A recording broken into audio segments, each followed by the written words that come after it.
Hello everyone and welcome to another Total War Warhammer online commentary. In this battle I'm going to be playing the Warriors of Chaos led by ARCHAON the Never Chosen.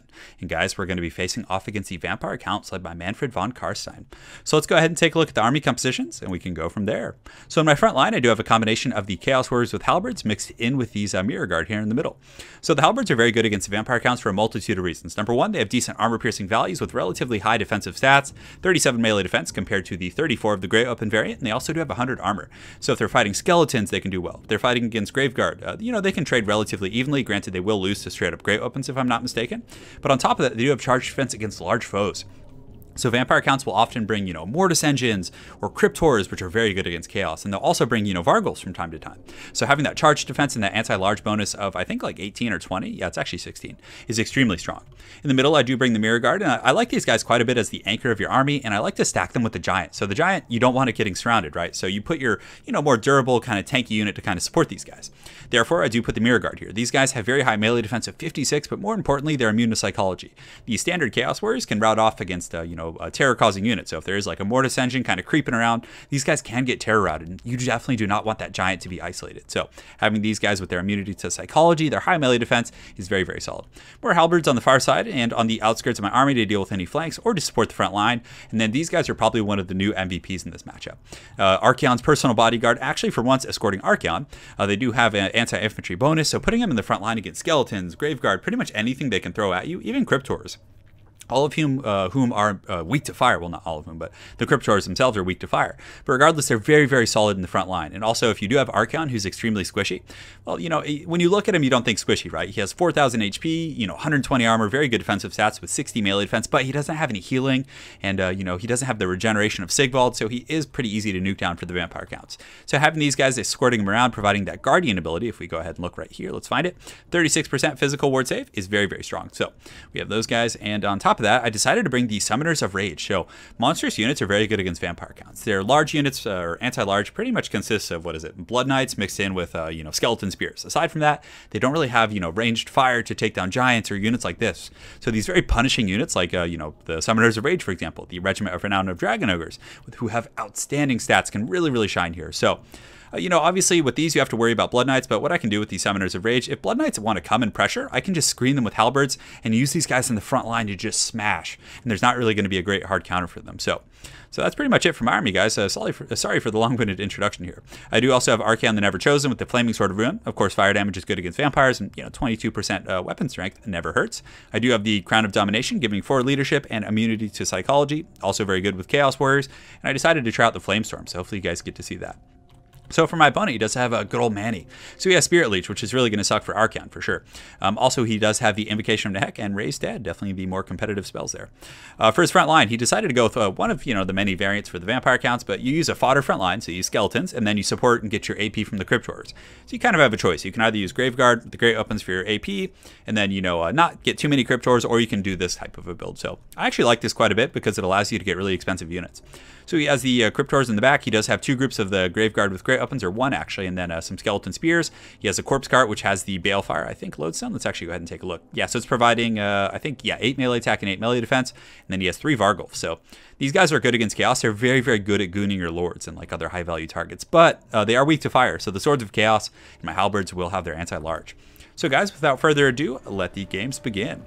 So you guys can see Manfred von Karstein kind of skulking out here on the flanks, and he's definitely going to be casting a Spirit Leech. So you can see those Spirit Leech did get nerfed. I mean, any damage coming onto ARCHAON definitely sucks. I mean, he, as much as he is tanky, he's also very squishy and vulnerable. If, one or two slip-ups are, made on my part, and he's able to get in there with some Cryptors or get those Vargulfs, like, focusing him, and Manfred's able to, like, rear charge him, ARCHAON can go from full health to, 30-40% pretty quick. And Chaos Warriors, even though, you would think they're a very, heavy leadership faction, they don't have the best leadership. Granted, my army is very elite. I have the Swords of Chaos, I have Giants, Mirror Guard, a lot of units that are, very, very durable here. So I was getting my Summoners of Rage, kind of looking for an opportunity. I was thinking, hey, maybe I can come and charge these Skeletons and get, a nice hit on these Cryptors. And are their weapons actually, like, dripping green poison? I've never seen that before. That's pretty cool. But you can see these nice fluffy Vargulfs are coming in the middle. It looks like they're going to be targeting my Giant, so I'm pretty much braced here. I didn't want to kind of charge in. Granted, the Mirror Guard should have charged. So you can see in the front line, the Swords of Chaos charge in immediately. I wanted to get their mass there. I wanted them to start doing flamage damage against the Cryptors and also get some damage on these Vargulfs here. So the fighting has begun. You can see the charge defense defense of these guys is going to be pretty solid. They take almost no shock damage from those Cryptors, and they're just going to tear those guys to pieces. So you can see ARCHAON'S coming over on this flank to help out. And also the Summoners of Rage coming in here. So they have some heavy splash damage. So these Skeletons and Cryptors are just going to get absolutely massacred by these guys. And it should be a pretty good situation. So you can see the Everchosen in here. He's extremely low already. So basically he got Spirit Leech twice already. And he's, he's almost pretty much dead. So that's why Sigvald, in my opinion, is much more of a competitive pick. So you can see in the centerpiece, there's a big skeleton blob. There's Graveguard. So Archaon actually classed the Flamestorm. So the Flamestorm is just roasting these skeletons and actually doing some really substantial damage. So it's so cool. And it actually spun back in and continues to tag his troops. So you can see these Graveguard took massive damage. The Skeleton Warriors were brought down to 40%. He even hit some of the Vargulfs. Granted, it doesn't do too much against those big targets, it seems. But on the far side, I did have an additional group of these Halberds here, and they were able to get up and around and just flank on these Cryptors and everyone else. And you can see that Flamestorm is continuing to just roast the Skeletons, just doing outstanding damage. And you can see a lot of those guys are already crumbling. The bounce power is pretty even though, guys. My opponent has done some very good focus fire, and Vargulf Goon Squads are pretty good at taking out high value targets. Granted, I don't think they have like an anti-large bonus. They've done some pretty substantial damage to this giant who's just kind of beating down this unholy lodestone, or the corpse guard right here. So as far as this part of the battlefield, though, Archaon is doing great work. He's imbuing that Flaming Sword of Ruin. His Summoners of Rage are really just winning this battle, but my opponent kind of smelling blood in the water. You can see all those Vargulfs just charge in there, and they're going to start hitting them pretty hard. Granted, you can see the Summoners of Rage actually knock back one of those Vargulfs and just knock him down here. So that was a pretty good little situation for me. Granted, Archaon is still in a relatively dicey situation. Manfred does jump on there and get some good attacks, and those Vargulfs just push through my Halberds. And even though the Summoners of Rage are kind of whacking on those guys, he's able to get some great attacks. Over here in the main battle, you can see I do summon that Chain Lightning ability, but most of the Vampire Count's line is crumbling. You can see this giant right here is just laying a smackdown and just stomping the yard, and you can see some of these Graveguard and Skeletons doing their best, but there really isn't that much stopping power. I definitely would have, probably used those Vargulfs to finish off this giant, because this guy still is like, wrecking this line of Graveguard, and, had the giant been dead, they would have probably been able to thrive a bit more. So this part of the battlefield was also a pretty big slaughter for me. I did have pretty overwhelming numbers on that flank, so the Cryptors did almost nothing against these Halberds. So they're pushing in right now and just swarming on the last of these Cryptors, but unfortunately on the far side, Archaon is just being targeted so heavily. So a little bit of Benny Hill theme going on. You can see Archaon having to run away, and all these Vargulfs as well as Manfred von Karstein are chasing them. So I'm trying to put moves on him and get back to my Halberds here, just get to that cover, but they're so fast. Let's actually see their speed. So it looks like they're 80 speed against Archaon's 60, give or take? Yeah, 66. So the Summoners of Rage as well as the Swords of Chaos are chasing, providing that Guardian buff, but still, I just can't stop this power here. But the bounce power is still very even, guys, but the Swords of Chaos coming in and protecting their liege, and they get a nice little surround, but the Vargulfs are able to just push through them.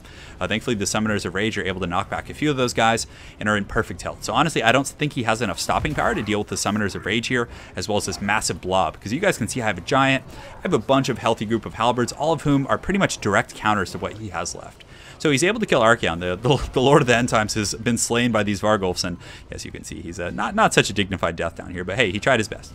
The Swords of Chaos are swarming right here, and with that flame damage, they're going to do some good work against these Vargulf. You can see, his leadership is at 0. He's probably going to start crumbling, and of course, he's taking a lot of damage on top of all that. In the main fight, you can see the Summoners of Rage aren't here. This giant is taking a little bit of focus fire, but nonetheless, he's finally going to get surrounded here by all these Halberds.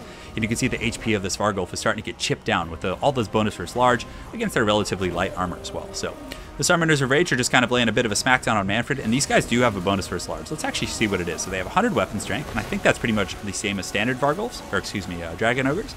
They also have a bonus versus large of 18, which isn't bad considering how many models they have. So they're going to be pushing in against Manfred here. You can see his HP is going down pretty hard. He did summon some zombies in the back line, but thankfully I did have some of these Chaos Warriors back here who are going to be able to clean them up extremely quickly. And also there's quite a bit of splash damage from these Summoners. It would be cool if they actually had like an aura that zapped things near them. I think that would be pretty neat. So you can see the Vampire Count's troops are starting to crumble as the bounce of power does indeed shift in my favor. And you can see this Vargulf back here is trying to put up a fight, but the Swords of Chaos are a very elite unit. They have 59 melee defense and 53 melee attack, whereas these guys are 46 and 36, but they still do have very good AP values. But nonetheless, this Vargulf is not long for this world.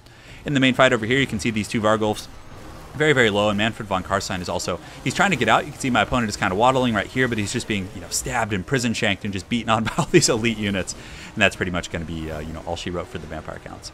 So very well played to my opponent. It was definitely fun.